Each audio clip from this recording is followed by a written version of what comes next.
Alright guys, let's take her for a fucking spin.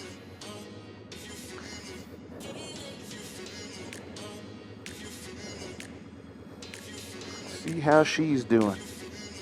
It has been a little minute.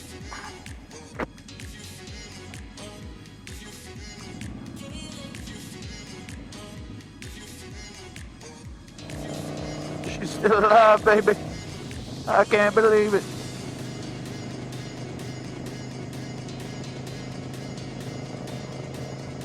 She's hanging in there good. It's a lot more smooth than the ATV track, so I don't expect for it to really go anywhere.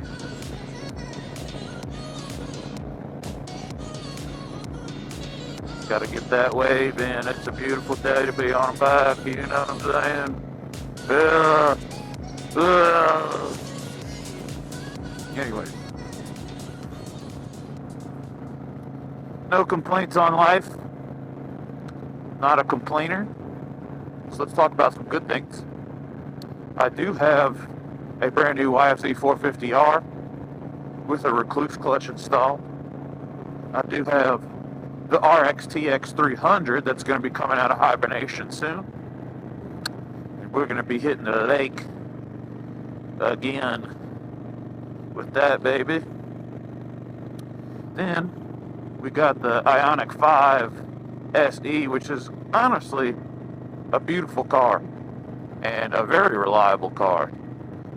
I gotta give it to the EVs. I know most people hate EVs, but I tell you what, Hyundai, they did something there. They did something with that one. And being a mechanic, I actually love not having to worry about my shift bearing or transmission leaking or changing my oil in the filter. And there's so much less maintenance on an EV, so that's really one of the main reasons I love that car. And for the money, it is fast as crap. 442 foot-pounds of torque. C8 Stingray Z51 Corvette has 472 foot-pounds of torque. So you're paying $40,000 less than what you could get a C8 for. Granted, the Ioniq 5 is a Hyundai, and it sure don't look as cool, and it don't have the target top, and but you're probably gonna make a C8 work as hard as it possibly can just to keep up with you.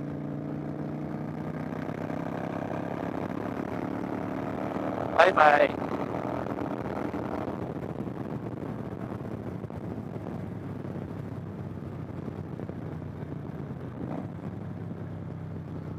Let's get some free gas. You got gapped by a fucking 900 nonetheless. Tell you what, this exhaust sounds great on this thing.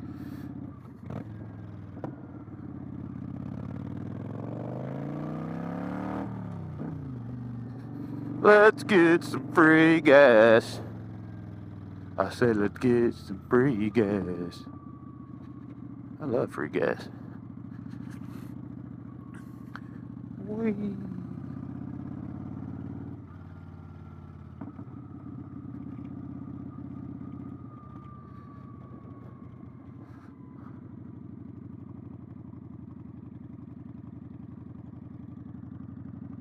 I still got half a tank in this thing. I don't need no damn free gas. I'm gonna wait till I burn out all this old gas. Matter of fact, I think that would be smarter. Because this gas is old, so let's just burn it so I don't mix it with the new. I guess it really doesn't freaking matter.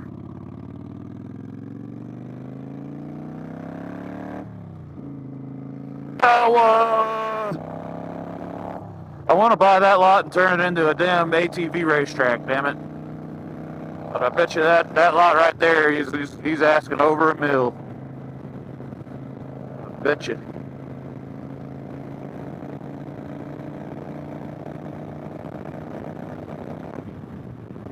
That's fifth gear, that's it.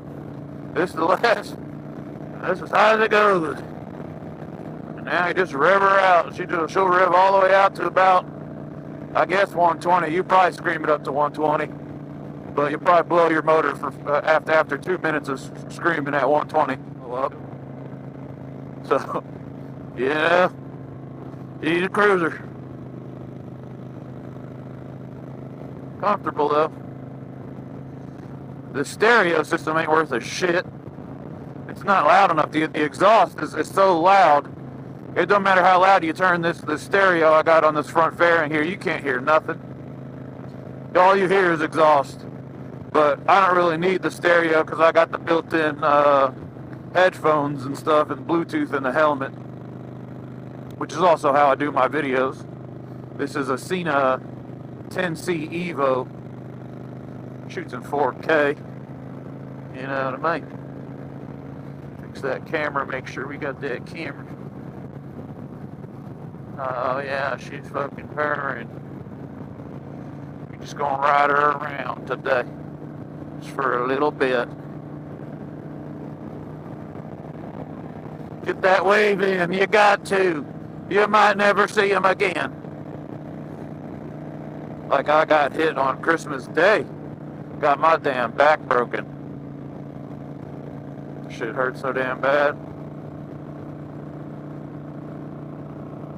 That's why I'm always checking rear view mirrors now. You probably see my involuntary motions of constantly checking my rear views. That's because I got my damn spine broken 2 years ago. I'm thankful I can still walk, I'll tell you what. Because when I was laying there face down in someone's yard, I thought I was paralyzed. I couldn't move nothing, it felt like. And I felt the sharpest, most painful pain in my spine that I don't ever want to feel again. I was bedridden for months.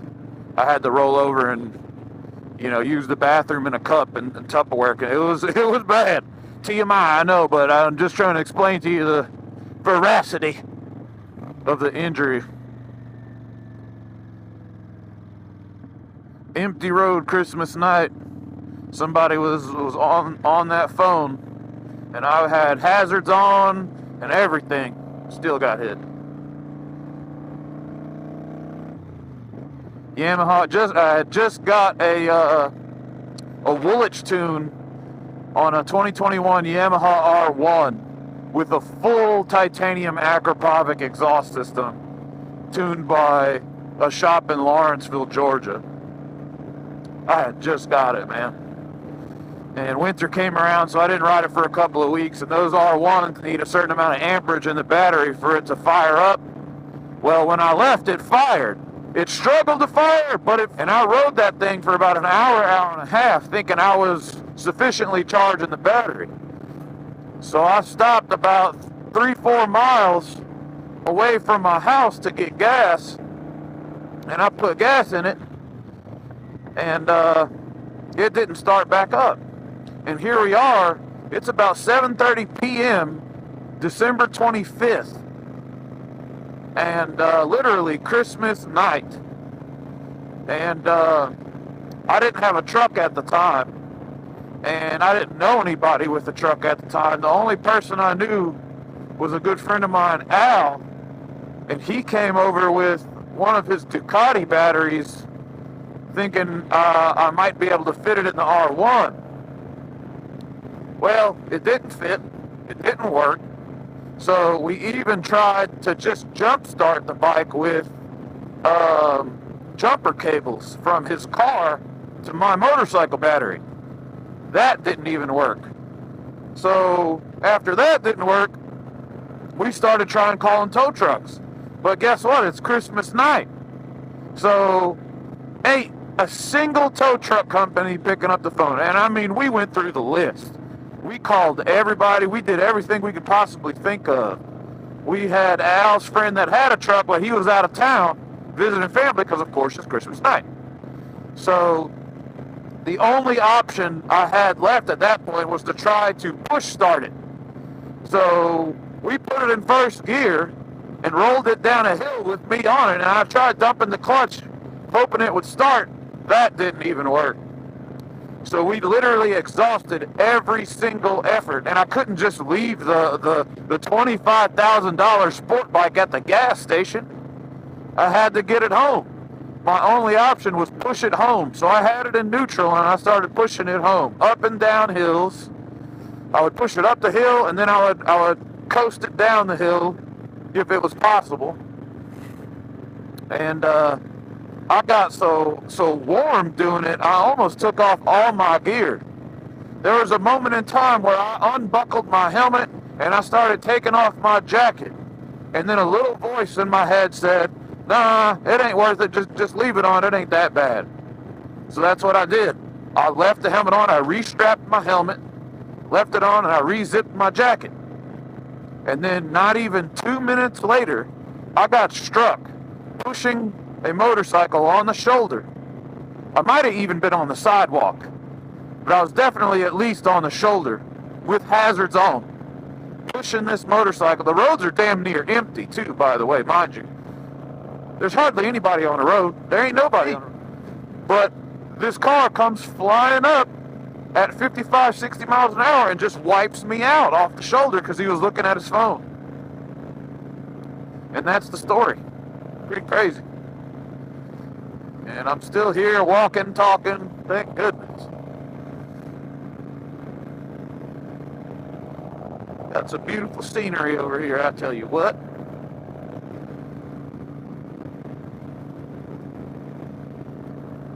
Burn some of this gas out. Some fresh gas in this puppy.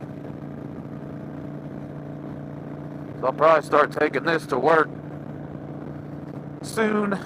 Alternate between this and the EV. Let that big V8 Titan rest and serve its purpose for hauling the jet ski and the quad. That thing's got 145,000 miles on it, so you know you gotta treat her right. She's in great shape, but you know I don't want to just continuously rack up unnecessary usage when I got this basically brand new Vulcan here that'll get me from A to B. Only thing is the electric car sometimes it needs time to charge. So at least you have the truck as a backup option. So basically we got gas saving options that's going to prolong the life in our pockets of the truck usage, basically, if you understand what I'm saying. So yeah, we're just going to go for a little ride today. We're going to go for a little scenic route. Little scenic route.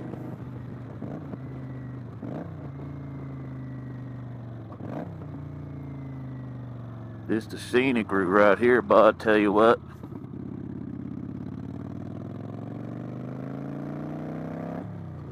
It's the scenic route if I ever seen one.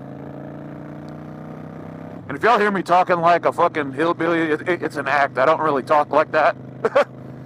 I find comedy in really overdoing the hillbilly accent. So, pay no mind to that. That's not how I really talk. It's just fun. It's just fun to, you know, just get into the mindset of a real hog driver. I'm driving a fucking hog right now. Yeah. Big old hog.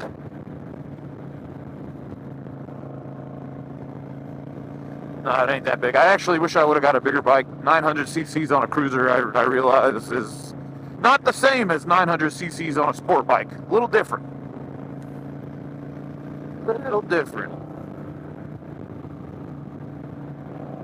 But yeah, nah, we gonna be okay. So let's talk about the red digital cinema Komodo X I just picked up. Super exciting. I've always loved the red platform. It's a great cinema camera, but let's talk about some reality.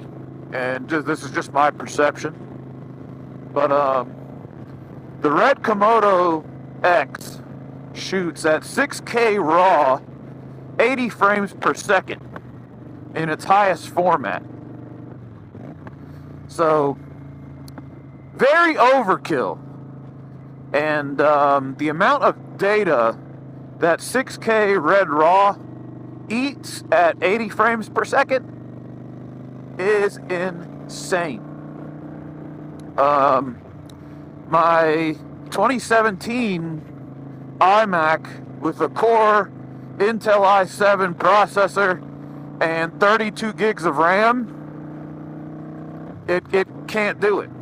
It maybe could do a 30-second clip, but very slowly.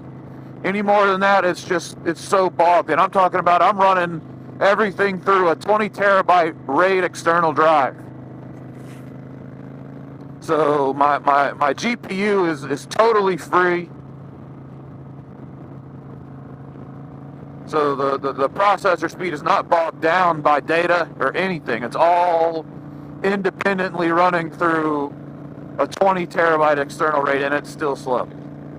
So to really be able to handle the Red Komodo X shooting in 6K RAW 80 frames a second, I've got to drop basically another 10 grand on at least a Mac Studio with a 24 core GPU and 120, or was it 198 gigs of memory.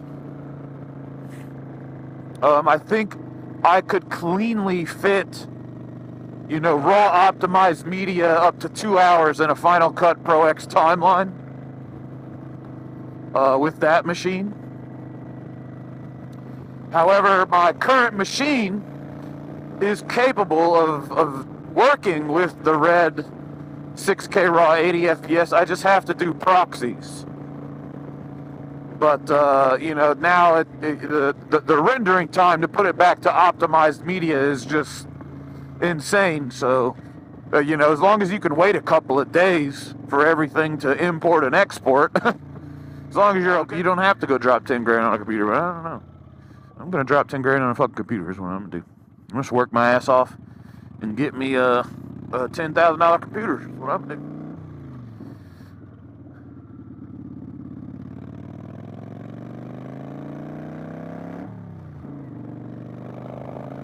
But, I don't know. It's crazy? To pull up and shoot like a music video, which is probably one of my more favorite things to film. Like, I'll film a movie, I'll film a commercial, I'll do all that stuff. It's all enjoyable. But my favorite thing, I think, is music videos. But to shoot a music video with that Red camera, I mean, it's just so much work. It would take all day. It would take a couple days, maybe, even, depending on what type of shoot and what the, conception is for the video.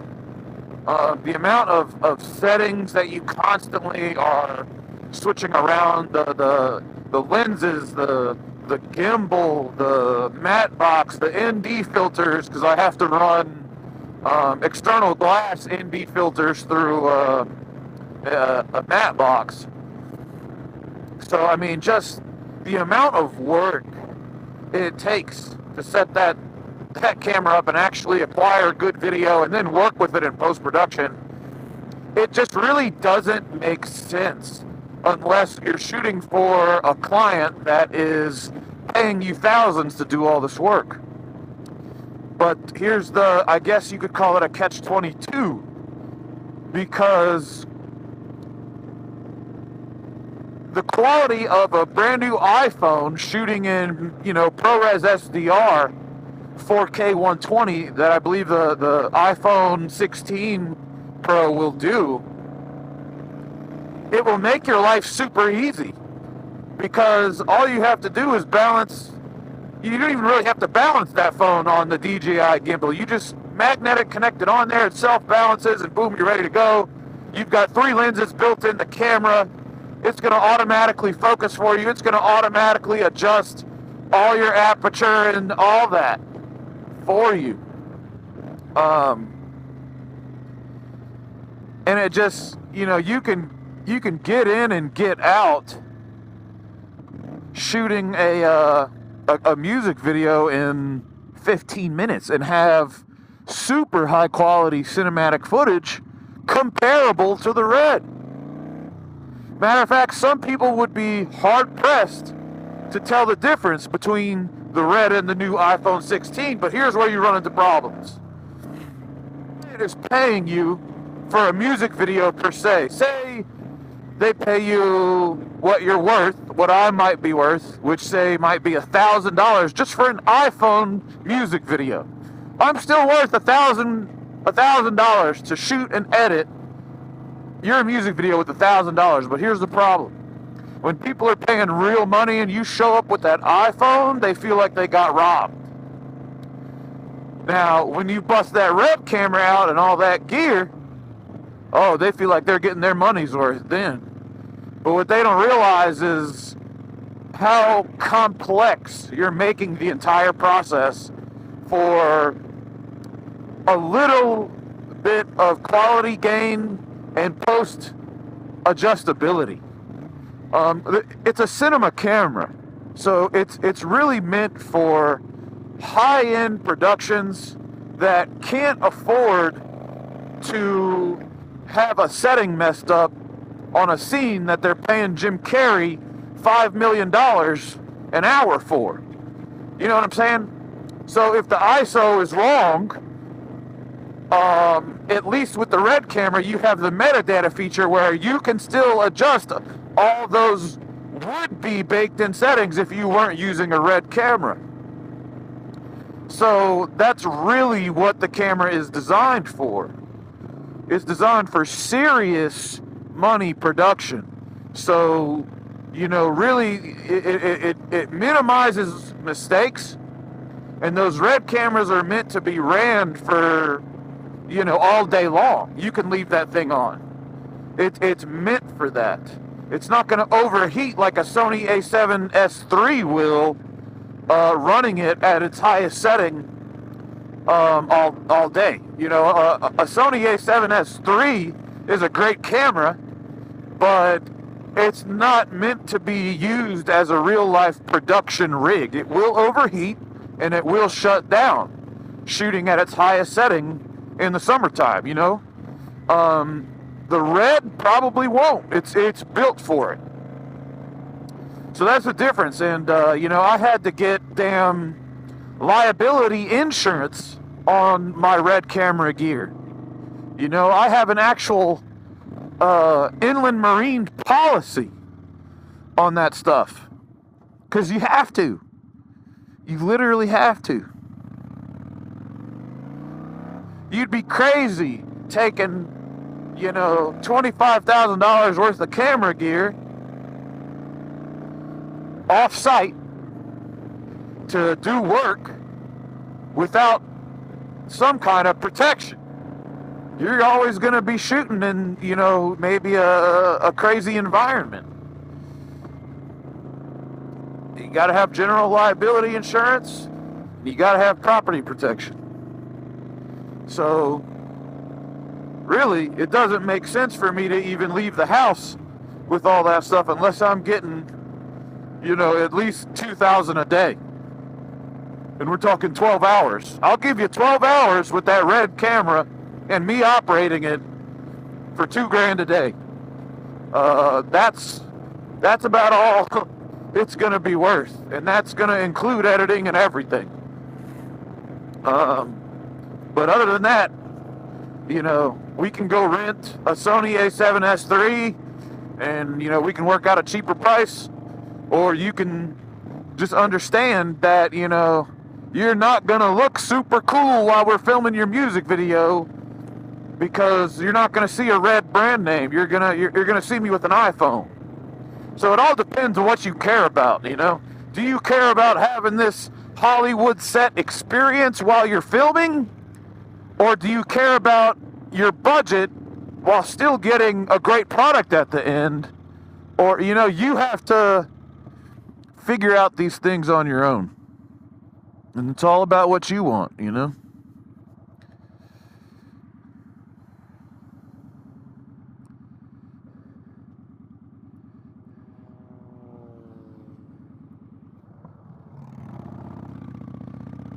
Yes, sir.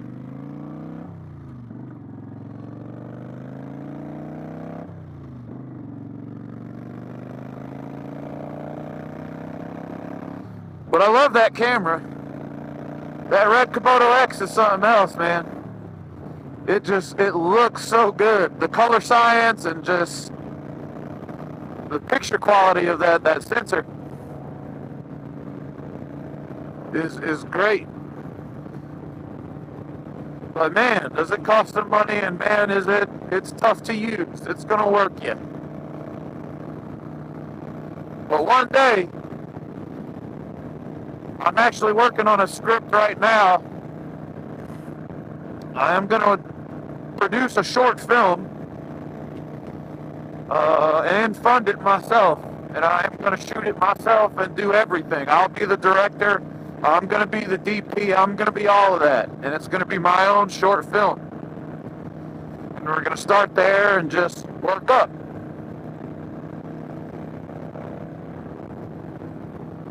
And in the meantime, I'm just going to be a mechanic. I just did a steering pump, a tensioner pulley, and a serpentine belt on a Toyota Sequoia the other day. Never did one before, but I tell you what, I slapped that puppy in there in about 3.5 hours using YouTube and artificial intelligence. Walked me right through it. As long as you got tools and you know how to manipulate them, you can do almost anything.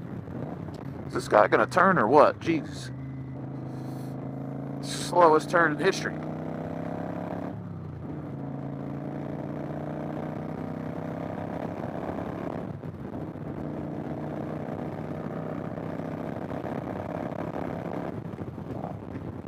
I always think I have 6th gear, and I always try to pull and shift up for a 6th gear, and it's never there. Gotta love it.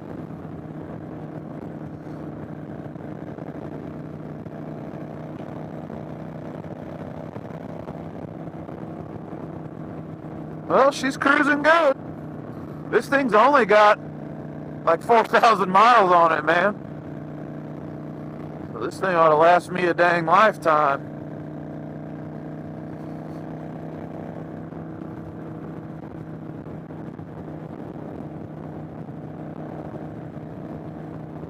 Kind of miss my sport bike. I wish I still had my Fireblade Triple SP, but you know, we got new toys.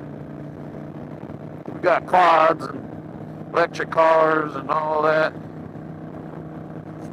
But who knows what's going to happen, man? Who knows? I'm always thinking, I'm always plotting, I'm always wondering on what the next move is going to be. I've got so many options, it's hard to decide sometimes. I really kind of, I think, want to see how this first year goes with our big man in office, Donald Trump. We got the big man in office. So, I've got another year to live in this house before, I can escape capital gains. So, we're going to kill 2 birds with 1 stone, I think, and we're going to see how the first year goes with the big man in office, while simultaneously living in the residence long enough to escape capital gains. And I am fixing it up also, so I need time to do that.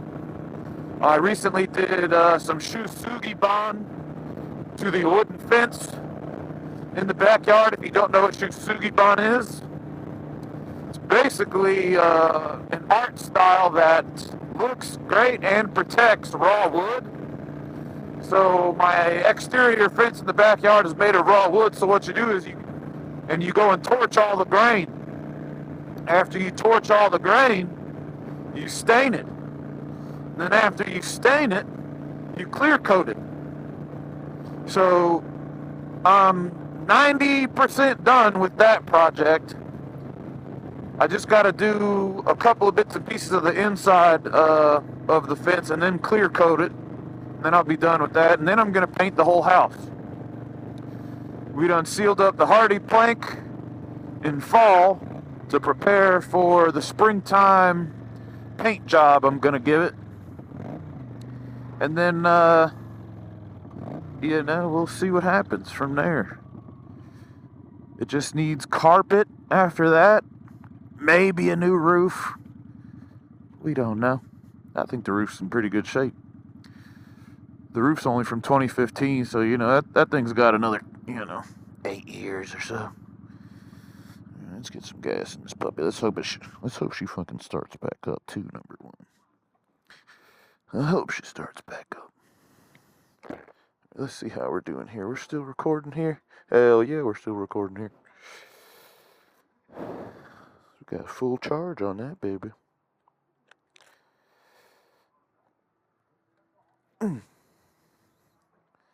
Put some fresh gas.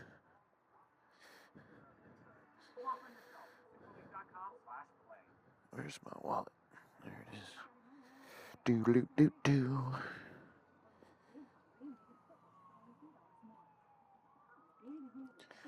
Free gas. Is this any good? Boop.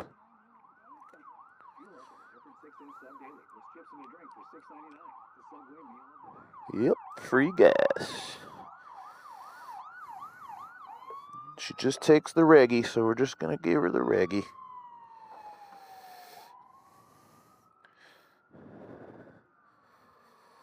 I usually put mid-grade in it, but fuck it.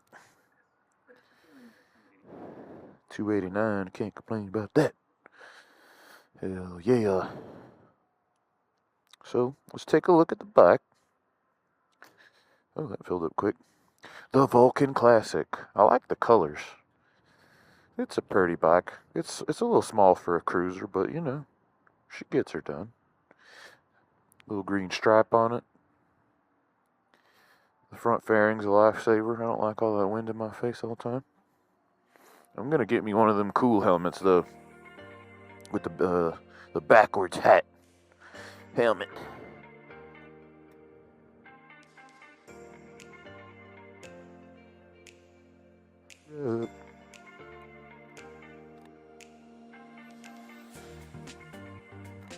That's good. Don't put too much in here. It's not good. Put a little more.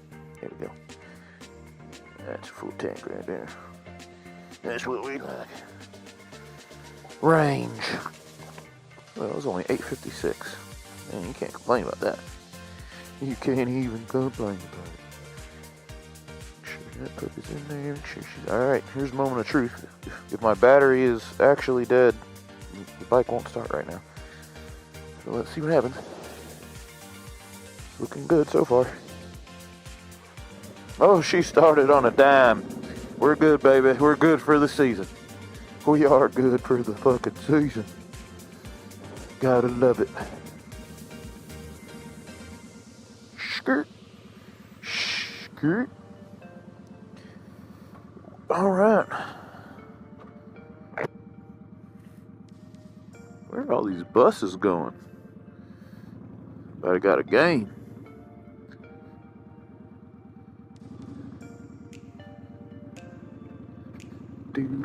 Do.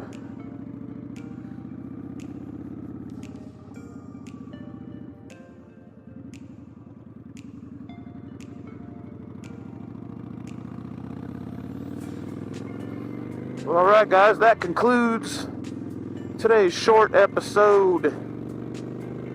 Thank you for watching and subscribing to my channel, Lord 4 Quad. We're going to get some more quad content. We're going to do all types of content. You know? But please like and subscribe if you like keeping up with me. And I really appreciate it. I've been on YouTube since before 2017, and I've been recording videos since I was a child. And I'm still doing it, and I probably always will. Special hello to Sage and Phoebe. Always thinking about you guys. And y'all have a blessed day. See you next time. See ya!